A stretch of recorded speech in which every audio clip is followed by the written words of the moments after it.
మనము ఈరోజు for loop concept గురించి జావా స్క్రిప్ట్లో ఎలా వాడాలి, ఎన్ని టైప్స్ ఉన్నాయనేసి తెలుసుకుందాం.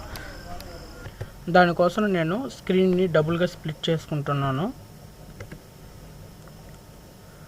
ఆల్రెడీ ఇక్కడ నేను జావా స్క్రిప్ట్ కోడ్ అనేది లూప్స్కి సంబంధించిన ప్రాక్టీస్ చేశాను. దాన్ని ఇప్పుడు నేను 1 by 1 అనేది పాయింట్ వైజ్ నేను ఎక్స్ప్లెయిన్ చేస్తాను. మనము జావా స్క్రిప్ట్లో ఫర్ లూప్కి సింటెక్స్ అనేది చూద్దాము. ఇక్కడ మనము ఫర్ అనే కీవర్డ్ అనేది తీసుకుంటాము, ఆ తర్వాత పెరాంథసిస్ అనేది తీసుకుంటాము. ఇక్కడ ఈ పెరాంథసిస్లో మనం ఏం చేస్తామంటే 3 స్టేట్మెంట్స్ అనేది పాస్ చేస్తాము. అంటే ఫస్ట్ స్టేట్మెంట్లో వచ్చి ఇనిషియలైజేషన్ చేస్తాము, సెకండ్ స్టేట్మెంట్ వచ్చి కండిషన్ అనేది చెక్ చేస్తాము, ఆ తర్వాత థర్డ్ స్టేట్మెంట్ అనేది ఇంక్రిమెంట్ చేస్తాము. మనకి 3 కండిషన్స్ కానీ సాటిస్ఫై అయితే ఇక్కడ కోడ్ బ్లాక్ ఉంటుంది. ఈ కోడ్ బ్లాక్లో మనం ఏదైతే రాస్తామో అది ఎగ్జిక్యూట్ అవుతుంది. సో ఇప్పుడు దాన్ని నేను ప్రోగ్రామాటిక్గా ఎక్స్ప్లెయిన్ చేస్తాను. దీనికన్నా ముందు మనం ఇంకోటి పాయింట్ తెలుసుకోవాలి. అసలు ఫర్ లూప్స్ అనేది మనం ఎందుకు యూజ్ చేస్తామనేసి. మనకి ఫర్ లూప్ అనేది ఎందుకు యూజ్ చేస్తామంటే టోటల్ మనకి ఏదైనా ఒక పని ఎన్నిసార్లు జరగాలని తెలిసినప్పుడు సో మనం దాన్ని యూజ్ చేస్తాము. అంటే మనము ఇప్పుడు కంటిన్యూగా సేమ్ టాస్క్ అనేది చేయాలనుకోండి, సో అప్పుడు మనము దాన్ని యూజ్ చేస్తాము.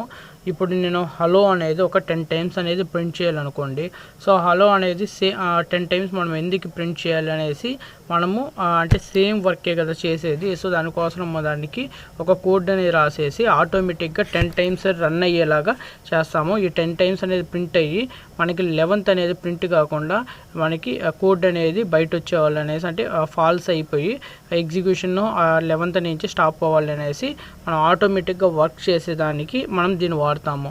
అంటే ఫైనల్గా ఏమంటే మనకి ఎన్నిసార్లు ప్రింట్ అవ్వాలని తెలియాలి, అదేవిధంగా సో సేమ్ వర్క్గా ఉండాలి, అప్పుడు మనము ఫర్ లూప్ అనేది వాడతాము. ఇప్పుడు మనము ఈ ప్రోగ్రామ్ అనేది చూద్దాము. ఇక్కడ వేర్ కార్స్ అనేసి ఒక అరే తీసుకున్నాను. ఈ కార్స్లో మనకి డిఫరెంట్ టైప్ ఆఫ్ కార్స్ అనేది నేను పాస్ చేశాను. సో పాస్ చేసిన తర్వాత ఇక్కడ మనము ఈ కార్స్ అనేది మనము 7 టైమ్స్ ప్రింట్ చేయాలనుకుంటున్నాను. సో ఇప్పుడు 7 టైమ్స్ ప్రింట్ చేయడానికి మనం మాన్యువల్గా ఇప్పుడు మనం టైప్ చేయాలి. సో దీన్ని ఒకసారి కమెంట్ చేసి చూపిస్తాను. ఇప్పుడు Ctrl+S సేవ్ చేశాను. ఇప్పుడు ఇక్కడికి వెళ్ళి రీఫ్రెష్ చేద్దాము. సో ఇప్పుడు మనకి ఇక్కడ ఒకసారి ఇక్కడ ప్రింట్ ఉండాలి. సో ఇప్పుడు నేను దీన్ని మల్టిపుల్ టైమ్స్ అనేది నేను ప్రింట్ చేయాలనుకోండి, ఇప్పుడు మళ్ళీ దీన్ని కాపీ చేసుకుంటాను. Ctrl+C Ctrl+V Ctrl+S. సో ఈ విధంగా మనకి ఎన్నిసార్లు కావాలంటే అన్నిసార్లు మనం మాన్యువల్గా అనేది కోడ్ రాయాల్సి ఉంటుంది. అదే కానీ ఫర్ లూప్స్ కానీ ఉపయోగిస్తే మనకి ఎన్నిసార్లు కావాలంటే అన్నిసార్లు అది ప్రింట్ అవుతుంది. సో ఇప్పుడు నేను ఈ లైన్ అనేది రిమూవ్ చేసేస్తాను. సో ఈ లైన్ అనేది రిమూవ్ చేసేసి ఇప్పుడు మనం ఫర్ కండిషన్ అనేది వాడదాము. సో ఇక్కడ నేను ఫర్ లూప్ని కమెంట్ చేస్తున్నాను కదా, దాన్ని రిమూవ్ చేసేస్తాను. ఇక్కడ మనకి ఫర్ అనే కీవర్డ్ తీసుకుంటాం ఫస్ట్ సింటెక్స్లో. ఇక్కడ ఇనిషియలైజేషన్ చేస్తాము, అంటే ఎక్కడి నుంచి స్టార్ట్ కావాలనేసి. సో మళ్ళీ ఆ తర్వాత కండిషన్ అనేది చెక్ చేస్తాము. మనకి కండిషన్ కానీ ట్రూ అయితే మనకి కోడ్ లోపలికి ఎంటర్ అవుతుంది. సో కోడ్ లోపలికి ఎంటర్ అయ్యి మనకి దీన్ని ఎగ్జిక్యూట్ చేస్తుంది. సో ఆ తర్వాత మళ్ళీ మనకి ఎగ్జిక్యూషన్ అయిపోయిన తర్వాత మళ్ళీ ఇక్కడ ఇనిషియలైజేషన్ పార్ట్ అనేది వదిలేస్తుంది. ఇప్పుడు మనకి i=0 ఉంది కదా, సో ఇక్కడ మనకి i=i+1 అనేదిగా చేస్తుంది. సో i=i+1 అంటే 0+1 అవుతుంది. ఇప్పుడు i=1 అనేది స్టార్ట్ అయ్యింది. సో ఇప్పుడు 1 ఇక్కడికి వస్తుంది, 1<7 అనేది ఉంది కదా, సో కండిషన్ ట్రూ అవుతుంది. సో ఇప్పుడు మనకి ఇక్కడ టోటల్గా 8 టైమ్స్ మనకి ప్రింట్ అవుతుంది. సో ఇప్పుడు మనము రీఫ్రెష్ చేద్దాము. సో ఇక్కడ మనకి 8 టైమ్స్ అనేది ప్రింట్ అయింది కదా. సో ఇప్పుడు మనకి ఇక్కడ పక్కనే వచ్చుండదు, అంటే మనము ఎస్కేప్ సీక్వెన్సెస్ వాడినాం కాబట్టి ఇప్పుడు మనం బ్రేక్ ట్యాగ్ ఉపయోగిద్దాము లైన్ అనేది బ్రేక్ అయ్యేదానికి.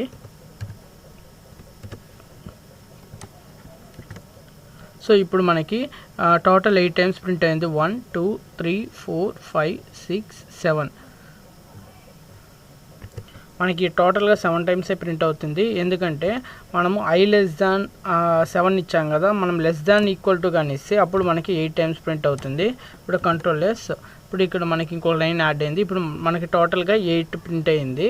సో ఇక్కడ మనము ఈ కార్స్ అనేది సో ఇక్కడ ఏదైతే ఉందో దాన్ని ప్రింట్ చేసే దానికి ఇచ్చామో, మళ్ళీ ఆ తర్వాత ఈ బిఆర్కి ఒకసారి మనము ఇది రిమూవ్ చేద్దాము. రిమూవ్ చేస్తే మనకి ఏమొస్తుందో ఒకసారి చూద్దాము.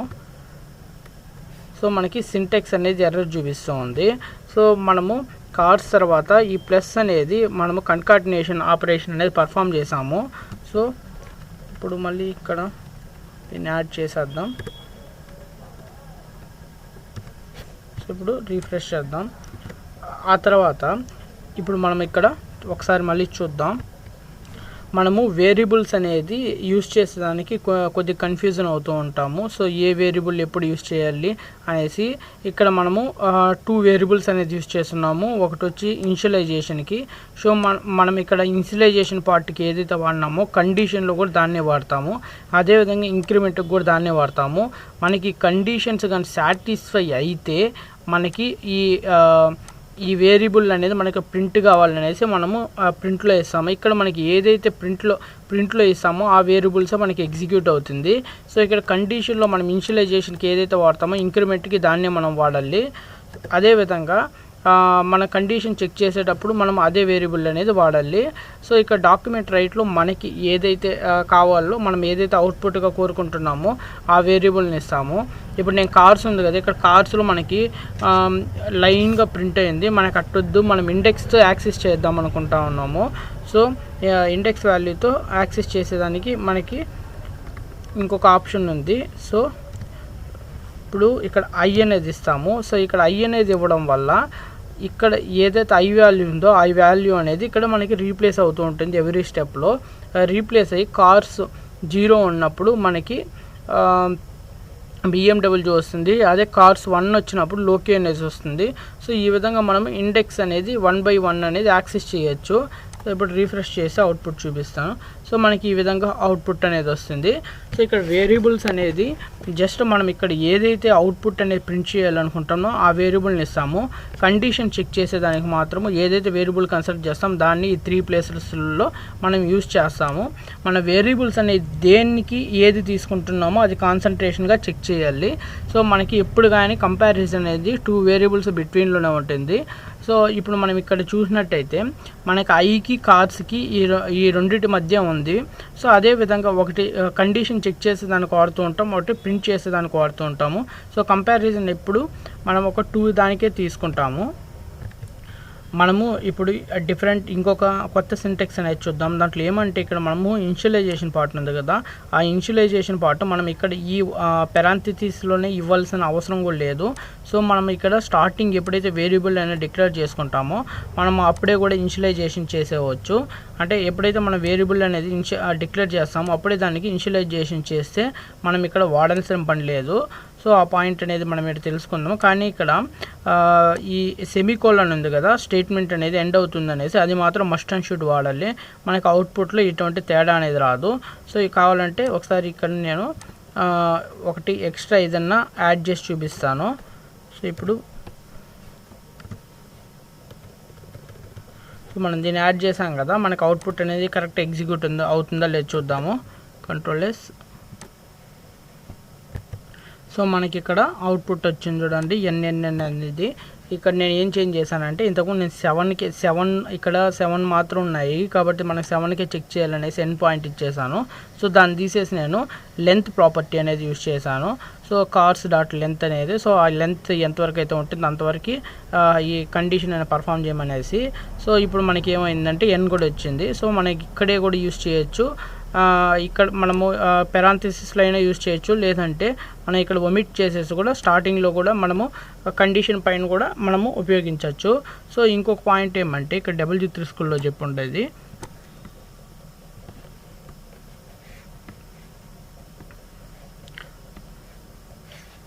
ఇక్కడ మనము అంటే ఇనిషియలైజేషన్ చేస్తాం కదా, ఇక్కడ ఇనిషియలైజేషన్ చేసేటప్పుడు మనము అంటే మోర్ దెన్ 1 వాల్యూ కూడా ఇనిషియలైజేషన్ చేయొచ్చు.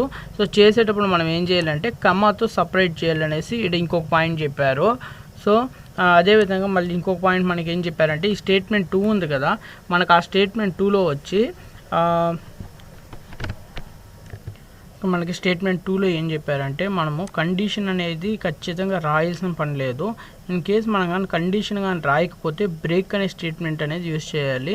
ఇన్ కేస్ మీరు బ్రేక్ అనే స్టేట్మెంట్ కానీ యూజ్ చేయకపోతే మనకి పేజ్ అనేది క్రాష్ అయ్యే ఛాన్సెస్ అనేది ఉన్నాయనేసి చెప్పారు. ఇప్పుడు నేను ఇక్కడ కండిషన్ అనేది రాయట్లేదు. సో ఇప్పుడు కండిషన్ అనేది రాయకుండా మనం చెక్ చేద్దాము మనకు అవుట్పుట్ అనేది వస్తుందా లేదా. ఇక్కడ బ్రేక్ అనేది కూడా నేను ఒమిట్ చేస్తాను. Ctrl+X Ctrl+S. నేను రీఫ్రెష్ చేశాను, మనకి అవుట్పుట్ అనేది ఏమీ రాలేదు. ఇక్కడ పేజ్ అనేది లోడ్ అవుతూనే ఉంది, ఎందుకంటే మనకి ఇక్కడ ఇన్ఫినిట్ లూప్ అనేది ఎగ్జిక్యూట్ అవుతూ ఉంది. అంటే మనకి ఇక్కడ ఎండ్ పాయింట్ అనేది మనం ప్రొవైడ్ చేయలేదు. ఇనిషియల్ పాయింట్ మాత్రం ప్రొవైడ్ చేసాం, కానీ ఇక్కడ మనం ఎండ్ పాయింట్ అనేది ప్రొవైడ్ చేయలేదు. సో మనము ఇక్కడ చూడండి పేజ్ అన్రెస్పాన్సివ్ అనేసి వచ్చింది, ఎందుకంటే దానికి ఎంతవరకు మనకు ప్రింట్ చేయాలో తెలియట్లేదు. సో అది కంటిన్యూగా ఎగ్జిక్యూట్ అవుతూనే ఉంది. సో ఇన్ కేసు మనం ఇక్కడ బ్రేక్ అనేది వాడితే మనకి అవుట్పుట్ అనేది ఏమొస్తుందో చూద్దాం. Ctrl+V Ctrl+S.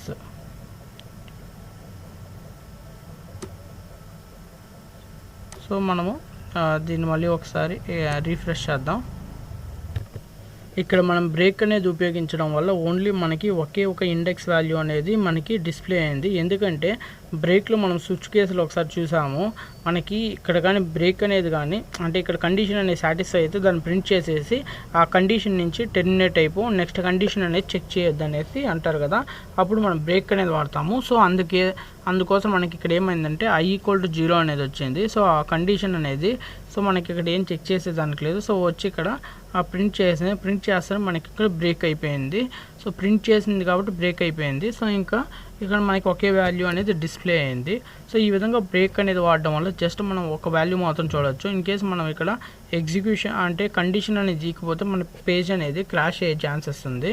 సో అందుకోసం మనం కంపల్సరీగా కండిషన్స్ అనేది వాడాల్సిందే.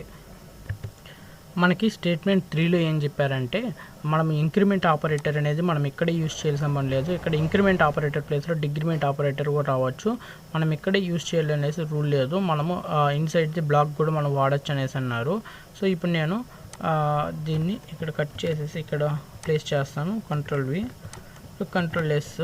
సో ఇక్కడ మనకి పైన ఏదైతే ఇక్కడ ఉన్నదో సో అన్నీ మనకి ఇక్కడ డిస్ప్లే అయింది. సో మనకి ఎటువంటి ఆన్సర్లు అనేది డిఫాల్ట్ రాలేదు. సో అంటే మనం ఎప్పుడైతే ఈ ఆఫ్టర్ ప్రింటింగ్ ది స్టేట్మెంట్ మనము ఇంక్రిమెంట్ ఆపరేటర్ అనేది ప్లేస్ చేస్తే మనము అదే బిఫోర్ ప్రింటింగ్కి మనం ప్లేస్ చేస్తే ఇప్పుడు Ctrl+X ఇప్పుడు ఇంక్రిమెంట్ చేసిన తర్వాత నేను ప్రింట్ అనేది ప్లేస్ చేస్తాను. మనకి ఇక్కడ అన్డిఫైన్డ్ వచ్చింది. సో ఆ పాయింట్ అనేది నాకు డౌట్గా ఉంది. అంటే మనకి ఇక్కడ మనకి 7 > 7 వచ్చింది కదా, అప్పుడు మనకి స్టేట్మెంట్ అనేది మనకి ఫాల్స్ అవ్వాలి. సో ఫాల్స్ అయినప్పుడు మనకి ఎందుకు ఇక్కడ ప్రింట్ అవుతూ ఉంది అనేసి నాకు డౌట్ వేస్తుంది. అంటే ప్రింట్ అయ్యేదానికి మనకి ఇక్కడ 8th ఎలిమెంట్ ఏమీ లేదు కాబట్టి ఇక్కడ అన్డిఫైన్డ్ వస్తుంది. సో మనకి ఆ 8th ఎలిమెంట్ అనేది అంటే 7 ఈక్వల్ టు ఫార్మేట్లో ఇక్కడ 8 ఎలిమెంట్స్ ప్రింట్ అవుతుంది కదా, ఇక్కడ 8th ఎలిమెంట్ లేదు, అది ఎందుకు ప్రింట్ అవుతుంది అని నాకు డౌట్ వేస్తుంది. సో ఆ పాయింట్ ఒకటి నోట్ పాయింట్. ఈ వీడియో నేను ఇక్కడితో స్టాప్ చేస్తూ ఉన్నాను. దీని రెఫరెన్స్ వీడియో లింక్ అనేది కూడా నేను యూట్యూబ్కి అప్లోడ్ చేస్తున్నాను. దీనికి సంబంధించిన కోడ్లో నేను పేస్ట్ చేస్తాను, అంటే W3లో.